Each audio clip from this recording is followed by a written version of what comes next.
Welcome to the Deep Dive, your shortcut to really understanding what's going on in the world. Today, we're diving deep into a global trend it's rapidly reshaping our grocery stores and farms. We're talking about the organic food market. Our mission, to unpack the global organic food market forecast to 2033.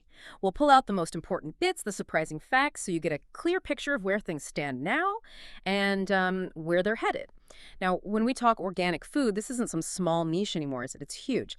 To kick things off, can you just give us that immediate, wow, big picture, the sheer scale? Absolutely. And the scale is, frankly, astonishing. So back in 2021, the global market was valued around $114.1 billion, but that's just where it started. It's forecast to jump to about $182.6 billion by 2025. And then get this, the projection for 2033 is a massive $467.6 billion. That's a compound annual growth rate, a CAGR of nearly 12.5%. We're not talking slow and steady here. This is serious acceleration. Wow, okay. Almost $500 billion by 2033 for organic food. Yeah. That's genuinely staggering. What are the big reasons behind this kind of global surge? It can't just be about, people liking the taste, right? There must be something deeper driving this. You nailed it. Uh-huh. And that's why this deep dive is so important. Our sources really confirm this isn't just some trend. It's reflecting a profound global shift. People everywhere are focusing more on health, right? Connecting diet and well-being. And beyond that, there's this growing call for sustainable farming, practices that are better for the planet. Plus, just a broader embrace of what you might call an organic lifestyle. Hmm. These shifts in values, they're really what's underpinning the whole market expansion. It goes way beyond just taste. Okay, that makes sense. Let's try and unpack this region by region then, starting with North America. What's standing out there? How big a piece of the puzzle is it? Right, North America. It holds a really significant share. Its market was around $20.8 billion in 2021. That's expected to climb over $32 billion by 2025, and then potentially hit $76.2 billion by 2033. So it's a pretty solid CAGR, just over 11.4%, still very strong growth. And within North America, who's leading the charge? Well, no surprise, the United States is the dominant player. Yeah. Its organic market is projected to more than triple, actually, from about $16.2 billion in 2021 up to nearly $58.6 billion by 2033. Canada is also showing really robust growth. It's projected to go from nearly $3 billion to over $11.5 billion in that same time frame. And Mexico, too, its market is set to expand quite a bit from $1.6 billion up to just over $6 billion by 2033. In these countries, it seems driven by already high consumer awareness and lots of ongoing innovation in organic products. Okay, let's cross the Atlantic. Europe's market seems particularly strong. I think it holds the biggest regional share right now. What's the story there? Europe really is a powerhouse for organics. It shows how mature the market is there. The value is just over $50.3 billion back in 2021.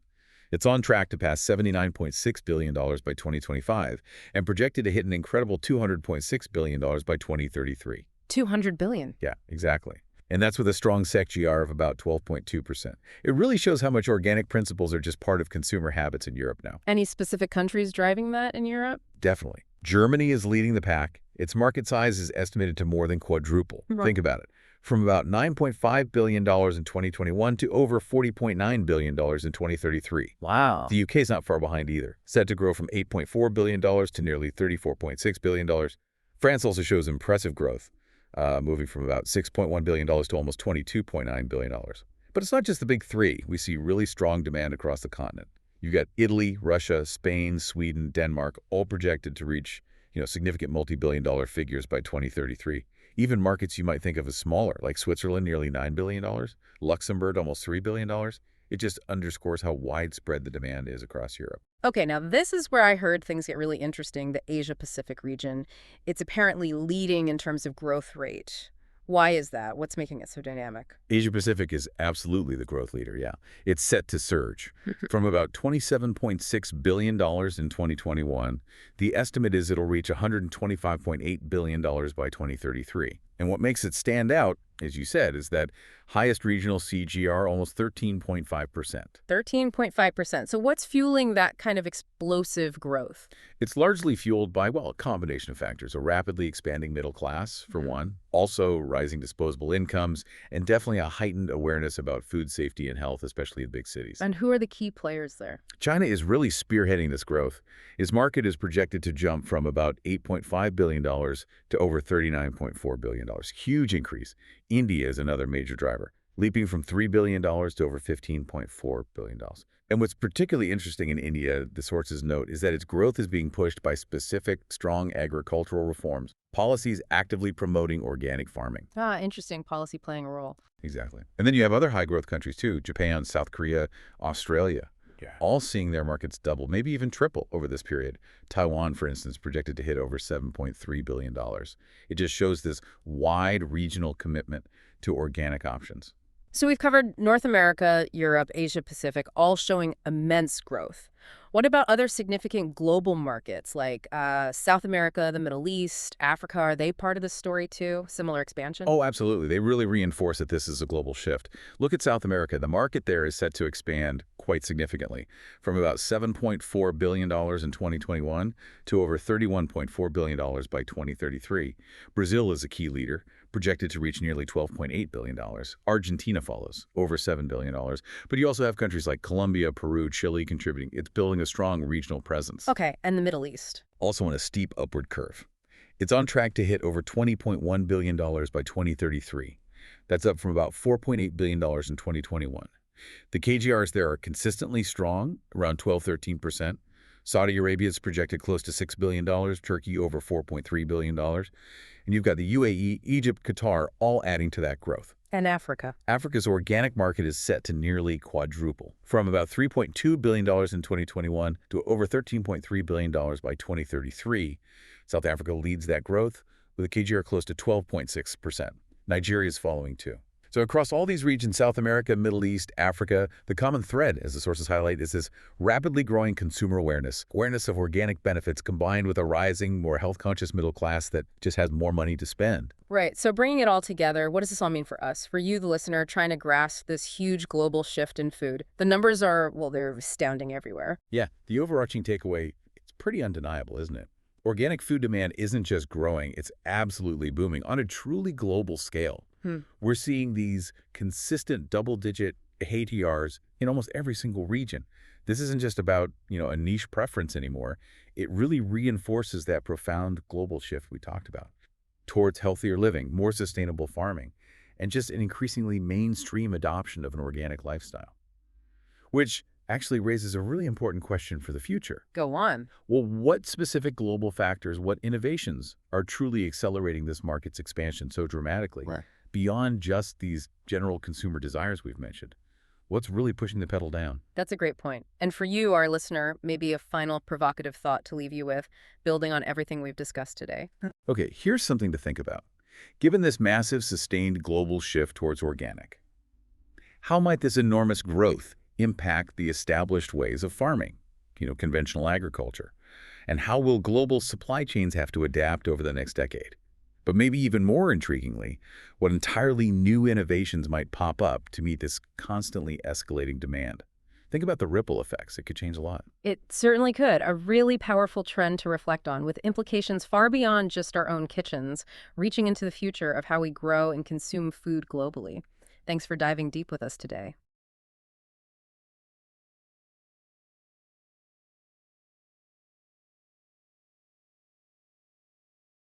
Ever found yourself, choosing organic produce at the store, or maybe just noticing those organic labels popping up absolutely everywhere now? Coffee, clothes, you name it. It really feels like more than just a trend, doesn't it? It seems like a massive shift in how we grow food, how we buy it, even how we think about it.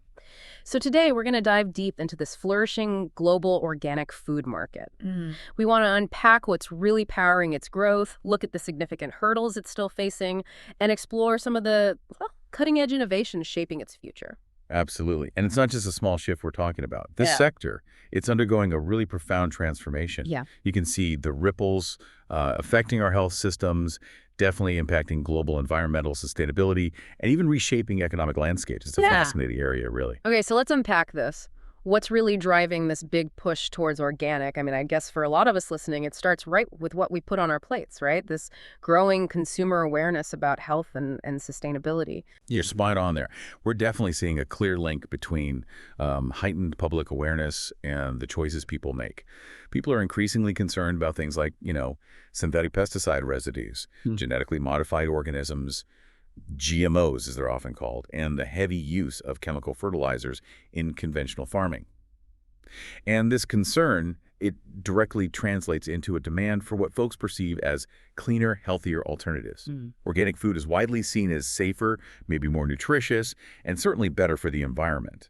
This is especially true among, say, urban populations and those health-conscious individuals who are really prioritizing wellness, sometimes even over the price tag. Right, but it's not just individuals making these choices in the grocery aisle. It feels like governments are also kind of stepping up to support this whole movement. That's a really critical piece of the puzzle, yeah. Around the globe, you see governments and various regulatory bodies implementing policies to actively promote organic agriculture.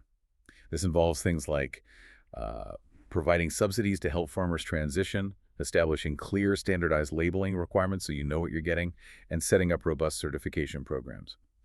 And these aren't just, bureaucratic hoops. They're vital for a couple of key reasons. First, they build consumer confidence by giving a guarantee about what organic actually means.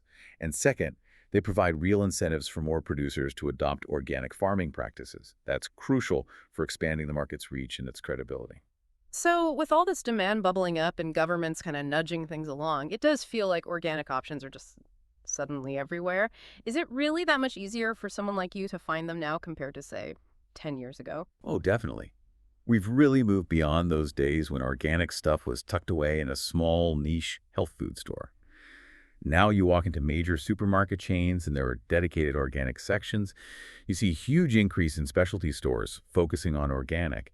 And perhaps most impactfully, there's a booming presence on e-commerce platforms. Makes it incredibly easy to order. Even things like direct-to-consumer models, farm share boxes and CSAs, combined with some really smart branding, have made organic products far more accessible and convenient for a much, much wider range of consumers. It's a fundamental shift in how it's retailed. Okay, so it really sounds like a market that's, well, on a roll. But like any growth story, there have got to be roadblocks, right?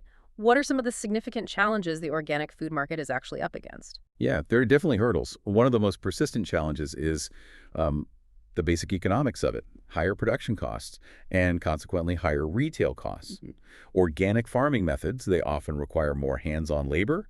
You have to adhere to very strict regulatory compliance standards, and quite frequently you get slightly lower crop yields compared to conventional farming that uses all the synthetic inputs. So all these factors together, they contribute to a higher price point for the consumer. And that makes organic food less competitive in price-sensitive markets or regions. Yeah. It can slow down that broader adoption, especially where cost is the primary concern. And thinking about fresh stuff like fruits and vegetables, there's also the clock ticking faster, isn't there? Organic often has this reputation, maybe unfairly sometimes, but a reputation for spoiling quicker. That's generally true, yes. Because organic food is produced without the synthetic preservatives or waxes that are common in conventional produce, it tends to have a shorter shelf life. Now, this creates a pretty significant logistical challenge. It demands extremely efficient supply chains, often needing temperature-controlled transport to get products from the farm to the consumer quickly while they're still fresh. This urgency puts extra pressure on suppliers, and it invariably increases the overall costs right across the distribution network. It's a hidden cost, in a way. Right, I see. So, given these hurdles, the cost, the logistics, how does the picture look for organic adoption in newer markets, maybe in developing countries, for example? That's a really crucial point when we talk about global market expansion and equity. In many developing countries, consumer awareness about what an organic label truly signifies is still, well, quite limited. Without proper education on the benefits and the standards behind the label, demand naturally stays low. People might not see the value proposition. Furthermore, these regions often grapple with fragmented or sometimes inconsistent certification systems. This can cause confusion among consumers, erode trust, and actually make it quite difficult for genuine organic producers to get their products recognized and fetch a fair price. But despite those barriers, it definitely feels like there's still a lot of innovation and energy buzzing in the space. What are some of the really exciting trends you see shaping the organic market's future right now? Well, absolutely. One really compelling trend is the powerful synergy we're seeing between plant-based eating, veganism, vegetarianism, and the organic movement. They really go hand in hand for many consumers. We're seeing a massive surge in demand for what you might call clean label ethically produced vegan and vegetarian organic options. Think about organic dairy-free milks, oat milk, almond milk, that sort of thing. Or innovative organic meat substitutes that aren't full of, questionable additives. And there's a whole growing range of healthy organic plant-based snacks. These products, they seem to offer a really powerful combination for consumers: perceived health benefits, strong sustainability credentials, and that ethical appeal of plant-based. That's really interesting how mainstream it's all becoming. I mean, even the big grocery chains, the major retailers, they're getting into the organic game now with their own brands, aren't they? Absolutely, and this is a really significant development.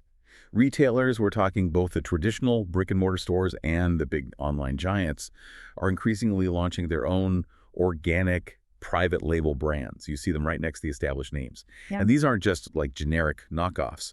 They're often specifically designed to be more affordably priced than the premium organic brands that have been around longer. So this strategy, it serves a kind of dual purpose. Yeah. It makes organic food more accessible to a broader demographic, particularly, say, middle-income shoppers who might have been priced out before. And at the same time, it creates more competitive pressure in the market, which could ultimately help to drive down prices across the board, even for the premium brands. So with all this market change in demand, how is it impacting the actual methods? How organic food is grown? Are we still talking about purely traditional, old school farming approaches, or is technology making serious inroads here too? That's an excellent question, touching on how tradition meets innovation in this space. And yes, we're certainly seeing technology play a really transformative role in modern organic agriculture. It's not all pitchforks and almanacs anymore. Tools like drones, for instance, being used for monitoring crop health from above, spotting problems early.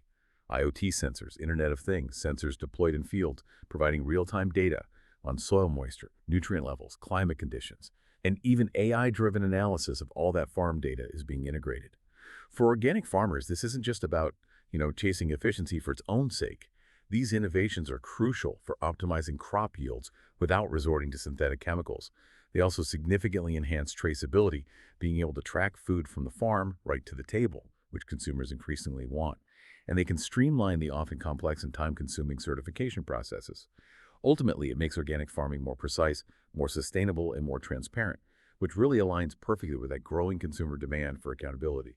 Okay, so to kind of wrap up our deep dive here, it's pretty clear the global organic food market is experiencing some really remarkable growth. It seems propelled by our increasing focus on health and wellness, definitely helped along by proactive government support, and made possible by vastly improved retail accessibility. You can just find it easier now. But while it certainly has to navigate challenges like those higher costs we talked about and the need for greater awareness, especially in emerging markets, it's also a super dynamic sector. It's rapidly evolving with these exciting new trends in plant-based, private labels, and technology. Indeed. And as we've discussed, this interplay of market forces, shifting consumer values, and these technological advancements, it's not just changing, what you or I might buy in the grocery store next week. Mhm. It really makes you pause and consider how all these elements might fundamentally redefine what organic even means for future generations, how it could potentially reshape the entire landscape of our global food supply in ways we're probably only just beginning to imagine.